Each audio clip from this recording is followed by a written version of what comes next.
سر سب سے پہلے تو یہ بات بتا دی جائے کہ دیکھیں اگر کسی کو سزا دینے کا حق نہیں ہے اور یہ بات ٹھیک ہے تو کسی کو ایسے فیصلے دینے کا حق بھی نہیں ہے کہ لوگ خود سزائیں دینے پہ تیار ہو جائیں.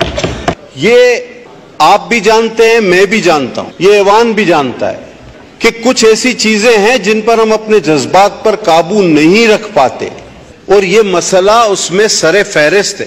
اگر جو اصل مسئلہ ہے ہم اس کی طرف دیکھیں اور اس پر بات کریں تو میں مجھ سے پہلے جو خطیب تھے ان سے بالخصوص اور بالعموم پورے ہاؤس سے یہ بات کہنا چاہوں گا کہ دراصل فتنہ کہاں ہے؟ فتنہ ہیومن رائٹس کے نام پر, انسانی حقوق کے نام پر مغرب سے پھیلایا جاتا ہے. یہ مرتد وہاں جاتے ہیں اور کہتے ہیں جی پاکستان پہ ہم پہ بہت ظلم ہو رہا ہے. ہزاروں ویڈیوز, سینکڑوں ویڈیوز آپ سب نے دیکھی. اور مغرب چونکہ اسلام کے بارے میں جانتا نہیں تو وہ یہ کہتا ہے کہ بھائی آپ لوگ ان کو مسلمان کیوں نہیں مانتے؟ مسلمان, میں نے اس سے پہلے کچھ دنوں پہلے ایک ہاؤس میں ایک ذکر کیا تھا, بعد میں پتہ چلا کہ ان جج صاحب نے اپنی تصحیح کر لی تھی. وہ ہائی کورٹ کے جج صاحب نے ایک فیصلے میں لکھ دیا the sect of Muslims it's a minority. اب سب اصل بات کی طرف ہم آج یہ پیغام اس ہاؤس سے مغرب کے ان دانشوروں کو, ان انسانی حقوق کے علمبرداروں کو, ان جھوٹے قصے خوانوں کو, ان انسانیت کے جھوٹے نعرے بلند کرنے والوں کو لاؤڈ اینڈ کلیئر یہ پارلیمنٹ آج یہ میسج دینا چاہتی ہے کہ بھائی ظلم ہم نہیں کر رہے, حملہ تو ہم پر ہو رہا ہے. ہم سے پوچھا گیا کہ بھئی آپ انہیں مسلمان کیوں تسلیم نہیں کرتے؟ ہم نے کہا بھائی بات سنو, یہودی حضرت موسیٰ کو مانتے ہیں, تورات کو مانتے ہیں, وہ یہودی ہیں ٹھیک ہے, لیکن اگر وہ ساتھ ساتھ حضرت عیسیٰ کو بھی ماننا شروع کر دیں تو کیا وہ یہودی رہیں گے؟ آنسر از نو. اسی طرح عیسائی حضرت عیسیٰ کو مانتے ہیں, انجیل کو مانتے ہیں, وہ عیسائی ہیں ٹھیک ہے, لیکن اگر وہ ساتھ ساتھ کسی اور نبی کو بھی ماننا شروع کر دیں تو کیا وہ عیسائی رہیں گے؟ دا آنسر از نو. او بھائی اسی طرح اگر یہ منافق اپنے آپ کو مسلمان کہتے ہیں اور میرے آقا محمد صلی اللہ علیہ وسلم کے علاوہ کسی کو نبی مانتے ہیں تو یہ کبھی بھی مسلمان نہیں ہو سکتے, یہ کبھی بھی مسلمان نہیں ہو سکتے.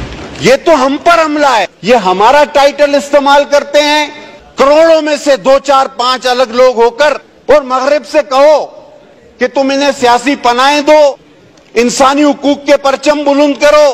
ایک سی ڈی کی کاپی رائٹ ہو جاتی ہے کسی فلم کی تو قانون لاگو ہو جاتا ہے. کاپی رائٹ کو بہت بڑا جرم بنا کے پیش کیا جاتا ہے.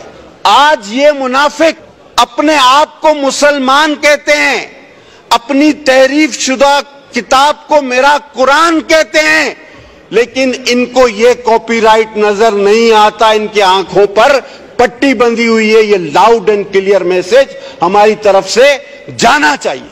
اس مقدس ایوان نے عظیم فیصلے جو کیے ان میں سے یہ ایک عظیم ترین فیصلہ ہے, اور یہ ہمیشہ کے لیے ایک مہر ہے. میں سمجھتا ہوں جب تک ایک بھی مسلمان باقی ہے, ایک بھی کلمہ گو باقی ہے, ہرگز نہیں ہماری لاشوں پر سے یہ کام کبھی بھی نہ ڈسکس میں لائے. میں تو ہمیشہ کہتا ہوں اس کو آپ ڈسکس میں ہی نہ لائیں. یہ ختم شدہ چیپٹر ہے, یہ کلوز ہے, اس پر مہر لگ چکی ہے. ایک سوال کہ یہ مرتد, آپ کو شاید پتا نہ ہو, میں ایک بات شاید اگر جن لوگوں کو پتا نہ ہو میں ایک بات کا ان کے علم میں اضافہ کروں کہ یہ اپنی ان کتابوں کا یہ مرتد جو اپنے آپ کو پتا نہیں کیا کہتا ہے, میں تو وہ لفظ بھی استعمال نہیں کرتا, یہ انگریزی میں ترجمہ نہیں کراتا. ادری صاحب پتا ہے آپ کیوں؟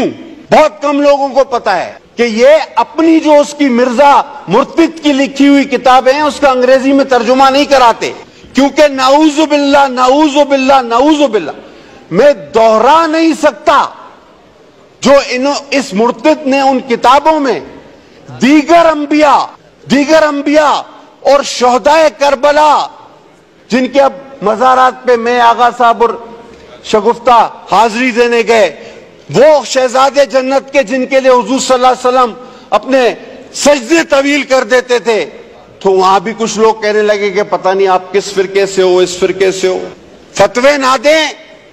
لیکن میں چاہتا ہوں ایسا ماحول بھی پیدا نہ کریں کہ ہم مسلمانوں کی سب سے بڑی دولت ہمارا ایمان اور آقا نامدار خاتم النبیین پر ایمان ہے، وہ خاتم النبیین ہے حضرت محمد مصطفیٰ صلی اللہ علیہ وسلم، آخری نبی تھے، ہیں اور رہیں گے جب تک بھی ایک مسلمان باقی ہے، اس کی سانس میں سانس باقی ہے۔ نہ اس مسئلے کو چھیڑا جائے، نہ اس موضوع کو چھیڑا جائے۔ اگر پھر خون خرابہ ہوا، لا منسٹر صاحب آپ نے بہت اچھی بات کی، لیکن ساتھ ساتھ ان ججوں کو بتائیں کہ یہ فتنہ تم پیدا کر رہے ہو، ایسے فیصلے دے کے ہم نہیں، یہ فتنے نہیں ہونے چاہیے، یہاں تک تو میں آپ کے ساتھ ہوں، لیکن فتنہ پیدا کرنے والے کو کتنی بڑی سزا ملے گی؟ ایک بار پھر ماشاءاللہ کھڑے ہو کر یہ بھی بتا دیجئے کہ جو اس 25 کروڑ عوام میں فتنہ پیدا کرتا ہے، جو پتہ نہیں کتنی لاکھوں میں تنخواہیں لے کر اس قوم کو اپنی قلم کے ذریعے اس آگ میں جھونکنا چاہتا ہے، ہمارے ایمانوں پر ضرب لگانا چاہتا ہے، ہمارے جذبات پر کھیلنا چاہتا ہے، اس کو کتنی بڑی سزا ہم دینے جا رہے ہیں، یہ بھی پتہ ہونا چاہیے۔ لہذا میں سر اسپیکر صاحب آپ سے درخواست کروں گا، میں 10 بجنا اپنے بھائیوں سے اپیل کروں گا، کوئی کمیٹی نہ بناؤ، میرا آقا آخری نبی ہے، میرا ایمان ہے، ہم سب کا ایمان ہے، اس مسئلے کو دوبارہ پیچیدہ اور ڈسکس کرنے کی کوئی ضرورت نہیں۔ ہاں ایک کمیٹی بناؤ کہ جو اس قسم کے فیصلے دیتے ہیں جس سے عوام میں بے چینی، انتشار اور فتنہ پھیلتا ہے، ان لوگوں کی کیا سزا ہونی چاہیے، اور آرٹیکل کو اگر ری رائٹ کیا گیا، اور آرٹیکل کو اگر ری رائٹ کیا گیا تو کیا وہ آرٹیکل 6 کے زمرے میں آتا ہے یا نہیں آتا، یہ بھی بتایا جائے، کیونکہ آئین میں تحریف تو پھر آرٹیکل 6 آپ کے پاس آلریڈی موجود ہے اور اس کی سزا موت ہے۔